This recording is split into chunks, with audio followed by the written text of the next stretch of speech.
বিখ্যাত একজন লেখক যার নাম স্টিফেন কোভি। আমি স্কোপ পেয়েছিলাম ওনার সাথে মিট করা 2004 অথবা 6 এই সময়।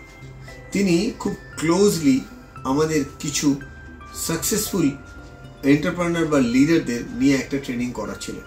সেই ট্রেনিংয়ে প্রথম পয়েন্টেই উনি বলেছিলেন যে সবসময় তোমরা মনে রাখবে, begin with the end in mind.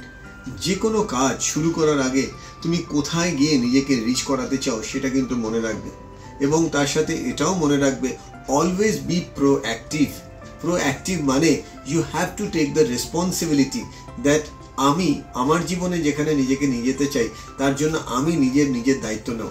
Responsibility, ability to respond, এই জিনিসটা যার যত ক্লিয়ার থাকবে তার জীবনে তত বেশি বাধা আসলেও ওভারকাম করার চাবিকাঠি থাকবে। নট অনলি দ্যাট, ফাইনালি তিনি যে পয়েন্টটি বলেছিলেন প্রথম দিনের ট্রেনিংয়ে সেটা হলো উইন উইন।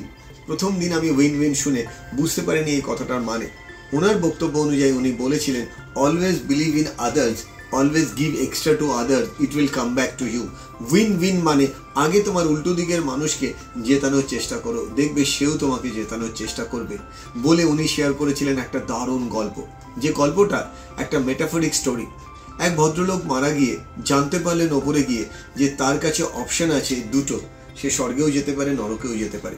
তারপরে সে চুজ করতে পারে কোথায় থাকবে। সে যখন নরকে যায় সব দেখার পর মন খারাপ হয়ে যায়। লাস্টে একটা ঘর দেখতে পায়।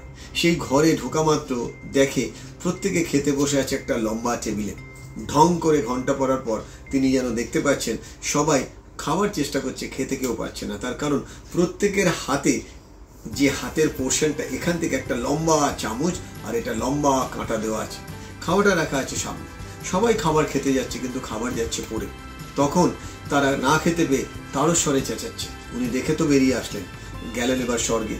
স্বর্গের সব কিছু ভালো লাগার পর সেম একটি রুম দেখতে পেলেন এবং ঢুকে দেখলেন সেই রুমের মধ্যে চলছে একটা ঘন্টা, এবং যে ঘন্টাটা বাজার সঙ্গে সঙ্গে সবাই দেবতার মতন দেখতে খাওয়া দাওয়া শুরু করেছে। ভালো করে উনি দেখলেন প্রত্যেকের হাতেই এত বড় কাঁটা আর এত বড় চামচ লাগানো, কিন্তু তারা কিভাবে খাচ্ছে? তারা অন্যের খাবারটাকে আগে তার মুখে তুলে দিচ্ছে। মানে আমি যদি আমার সামনের মানুষটার খাবার তুলে তার মুখে দিই, সে তখন আমার খাবারটাকে আমার মুখে তুলে দেবে। ঠিক এইভাবে উইন উইন কনসেপ্টের জন্ম, বা এইভাবেই পৃথিবীতে সফল মানুষরা সবসময় আরেকজন মানুষকে সফল হতে হেল্প করে। আপনি আপনার লাইফে এই 3টে প্রিন্সিপাল অ্যাপ্লাই করে দেখতে পারেন।